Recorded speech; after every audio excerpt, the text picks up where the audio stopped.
मैंने उस symbol of cast के खिलाफ सदन के अंदर, सड़क पर और समाज में सिंबल ऑफ कास्ट के खिलाफ लड़ा।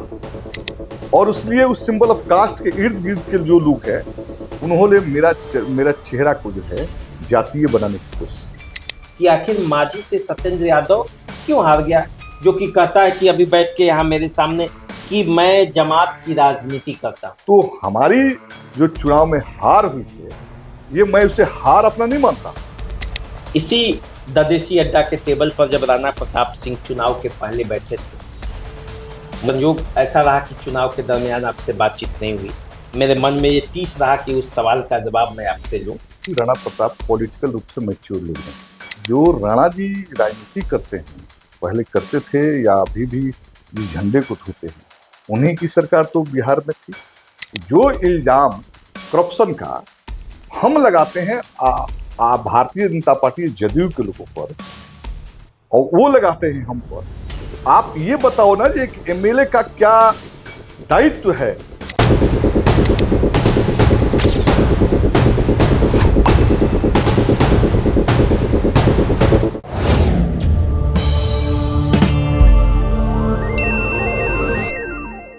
नमस्कार, ददेसी अड्डा पर आपका स्वागत है। मैं हूं राकेश तिवारी। देखिए, हमारे साथ आज स्टूडियो में मौजूद है मांझी के पूर्व विधायक सत्येंद्र यादव। सत्येंद्र यादव अपनी विवाह छवि के लिए जाने जाते हैं। सारण की धरती पर संघर्ष की एक नई गाथा रचकर विधायक बने।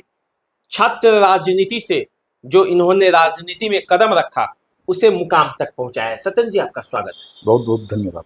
देखिए, मैं जिस सत्येंद्र यादव को जानता हूं, वो छात्र राजनीति से जुड़ा हुआ था, मुद्दों की राजनीति करता था।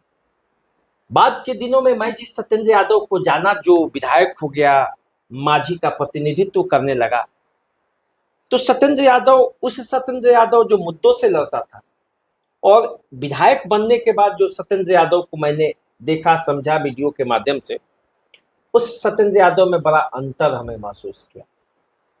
अब वो मुद्दों के बदले मैंने देखा कि बातों से लड़ने लगा। तरह तरह के वीडियो आपके वायरल होने लगे।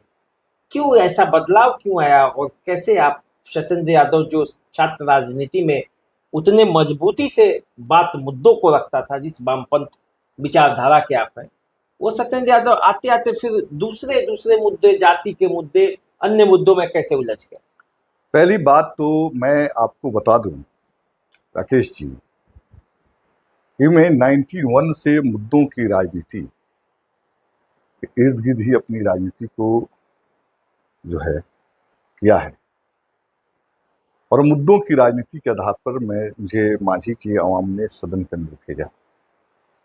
पूरे 5 वर्ष की सदन की कार्रवाई को आप अवलोकन कीजिए और विश्लेषण कीजिएगा, तो हमने बिहार के आवाम को मुद्दों को राजनीति के केंद्र में लाने का निरंतर प्रयास किया, और उसमें हमारी सफलता भी मिली। मैं एक आध उदाहरण आपको दूं कि जब नीतीश कुमार जी की सरकार महागठबंधन की सरकार के समर्थन से चल रही थी, और मैं महागठबंधन के एक पार्ट था, सीपीआईएम। अपने सारण जिला के अंदर 200-250 लोग जो है जहरीली शराब पीकर मर गए थे, और माननीय मुख्यमंत्री श्री नीतीश कुमार जी सदन में जब इस सवाल पर जवाब देने के लिए उपस्थित हुआ था, तो उन्होंने कहा था कि गंदा खाया है तो मरेगा। सदन के अंदर न पक्ष बोल सकता था न विपक्ष बोल सकता था। सिंगल मैं एमएलए था जो मैं सदन के अंदर उठकर कहा था कि ये मौत के जिम्मेदार माननीय मुख्यमंत्री आप हैं। और बड़ी, आपको याद होगा कि हमारे और नीतीश कुमार में बड़ी तीखी नोक-झोंक हुई थी। तो मैं सदन के अंदर और सदन के बाहर हमेशा मुद्दों के लिए लड़ता रहा, चाहे सरकार के समर्थन में रहे या सरकार के विरुद्ध में। हमारे मुद्दों की जो राजनीति है, उसके दायरे में मैंने राजनीति की है। जहां तक प्रश्न आपने जातियों की, कुछ जो मीडिया के लोग हैं, सोशल मीडिया के लोग हैं, वो लोग जो नैरेटिव सेट करते हैं, वो नैरेटिव मीडिया के कुछ एक सेक्शंस ने हमारे मुद्दों की राजनीति पर कम फोकस किया, एक नैरेटिव सेट किया कास्ट का। मेरे पूरे 91 से लेकर अभी तक की राजनीति में मैंने जाति की राजनीति कभी नहीं की, और मैंने कभी जाति पर कोई टिप्पणी नहीं की। हाँ, मैं विभाग ढंग से निश्चित रूप से जो ये जातीय जो विभत्स जो राजनीति है, जातीय राजनीति का जो माहौल है, उसके उपज जो कुछ तथाकथित बाहुबली पैदा हुए और सिंबल ऑफ कास्ट बन गए, मैंने उस सिंबल ऑफ कास्ट के खिलाफ सदन के अंदर, सड़क पर और समाज में उस सिंबल ऑफ कास्ट के खिलाफ लड़ा। और इसलिए उस सिंबल ऑफ कास्ट के इर्द गिर्द के जो लोग हैं, उन्होंने मेरा चेहरा को जो है जातीय बनाने की कोशिश की। हालांकि मुझे दूर दूर तक जाति की राजनीति से जो है मतभेद रहा है, और मैं जाति की राजनीति नहीं, मैं जमात की राजनीति करता रहा। तो फिर आप जब जमात की राजनीति करते हैं तो माझी की जनता ने आपको क्यों नकार दिया? मेरा सवाल इससे कुछ अलग भी है। अलग ये है कि देखिए, बिहार में आप चुनाव हो गए, आप चुनाव हार गए, मुख्यमंत्री नीतीश कुमार बने, फिर अब दूसरे मुख्यमंत्री आ गए। इस बीच आपको बड़ा मौका मिला होगा माझी के राजनीतिक नब्ज को टटोलने के लिए कि आखिर माझी से सत्येंद्र यादव क्यों हार गया, जो कि कहता है कि अभी बैठ के यहाँ मेरे सामने कि मैं जमात की राजनीति करता हूँ। तो जमात की राजनीति करने वाले तो कभी हारते नहीं। आपने कुछ अवलोकन किया है कि आखिर आप हारे तो क्यों हारे? एक तो बात आप जान लीजिए, मैं 2020 में जीता था। जितना मत मुझे प्राप्त हुआ था 2020 में, उतना ही मत मुझे 2025 में भी मिले।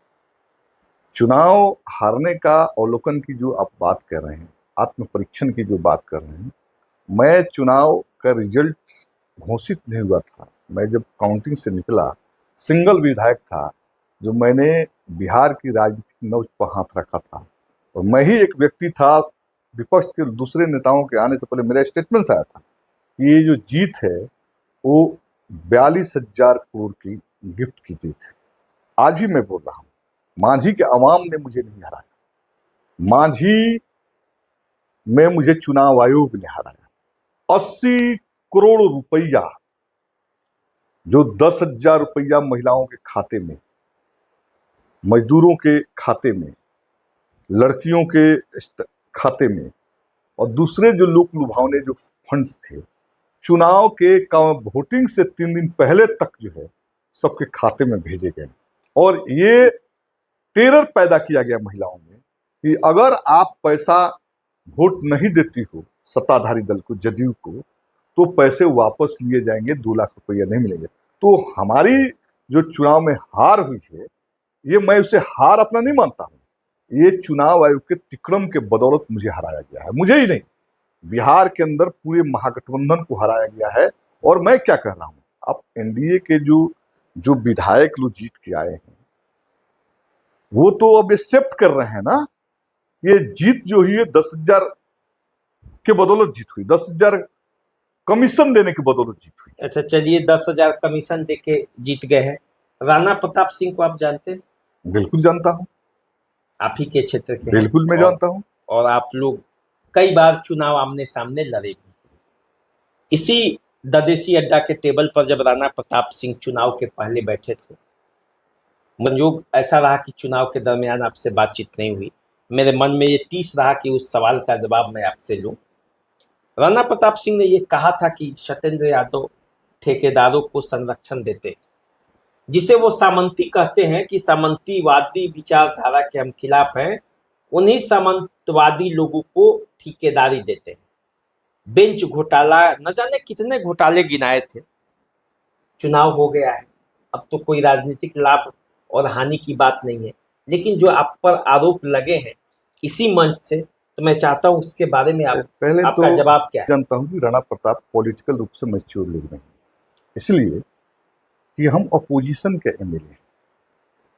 आप ये बात जानते हैं कि एक एमएलए को अनुशंसा के सिवाय कोई राइट नहीं होता है। योजनाओं की, अपने विकास योजनाओं की वो अनुशंसा एमएलए करते हैं। अनुशंसा को क्रियान्वित करना और न करना ये कार्यपालिका का दायित्व है। और आप जानते हैं कार्यपालिका का जो मंत्री परिषद होता है वो जदयू और भाजपा का। तो जो राणा जी राजनीति करते हैं, पहले करते थे या अभी भी जिस झंडे को धोते हैं, उन्हीं की सरकार तो बिहार में थी। तो ठेकेदारी का जहां तक अपने प्रश्न किया, एक विधायक ठेकेदारी डिसाइड नहीं करता है। एक विधायक का काम होता है अनुशंसा अपने क्षेत्र के विकास योजनाओं को करना। कार्यपालिका का उद्देश्य काम होता है उसको इम्प्लीमेंट करना या नहीं करना। बहुत सारी अनुशंसाएं हम लोगों को खारिज कर दी जाती थी, बहुत सारी अनुशंसाएं पर काम होती है, बहुत सारे सवाल हम लोग उठाते हैं, सरकार मानती भी नहीं मानती। दायित्व होता है कि जो सरकार का एजेंसी है, वो जो एजेंसी है वो एजेंसी तो उसके मिनिस्टर है, ग्रामीण विकास विभाग के मिनिस्टर हैं, विजेंद्र वर्मा मुख्यमंत्री क्षेत्र विकास योजना के मिनिस्टर है, जल संसाधन विभाग के, सभी विभागों के मिनिस्टर है। और सभी विभाग के मिनिस्टर कौन थे? उन्हीं के दल के लोग। तो जो इल्जाम करप्शन का हम लगाते हैं भारतीय जनता पार्टी जदयू के लोगों पर और वो लगाते हैं हम पर, तो आप ये बताओ ना, एक एमएलए का क्या दायित्व है? एक एमएलए का दायित्व टेंडर डिसाइड करना नहीं होता। एक एमएलए का दायित्व इतना ही है, अपोजिशन का एमएलए के खासतौर से, योजनाओं की अनुशंसा करना और सदन पटल पर अपनी जनता के आवाज को मजबूती से रखना। तो उनका आरोप जो लगाए वो राजनीतिक विद्वेष और मानसिकता से के कारण उन्होंने लगाया। इसका दूर दूर तक जो है कोई महत्व नहीं है। और जनता ने भी, आपने देखा कि उस व्यक्ति को जनता ने नकार दिया। और जनता ने तो आपको भी नकार दिया, उनको भी नकार दिया। वहां रणधीर सिंह जी थे। आप एक बात जानिए, जिस जगह पर पहुंचे थे वहां से ढल के आ गए नीचे, बहुत नीचे आ गए। तो आप एक बात जानिए, सिर्फ आरोप लगाते हैं और आपके जैसे प्रबुद्ध पत्रकार हैं, वो प्रबुद्ध पत्रकार भी जानते हैं कि कौन आरोप जो लग रहा है उसके पीछे सच्चाई क्या है। और आरोप जो है तथ्य से परे हो, उसकी चर्चाएं भी होती है। तो एक बात जान लीजिए कि कोई भी लेजिस्लेटर, कोई भी एमपी, मैं तो कहता हूं भारतीय जनता पार्टी के एमपी हैं माननीय श्री जनार्दन सिंह सिग्रीवाल जी, बहुत सारे लोग एमएलए भी सत्ता पक्ष के जुटे हैं, उनकी क्या भूमिका है? एक विधायक एमपी के तौर पर उनकी भूमिका अनुशंसा के सिवाय और सदन में जनता के भावनाओं को प्रकट करने के सिवाय क्या है? जो एग्जीक्यूटिव बॉडी होती है, जो जिसमें कैबिनेट पार्ट्स होता है, वो कैबिनेट डिसाइड करता है कि योजनाओं में कमीशन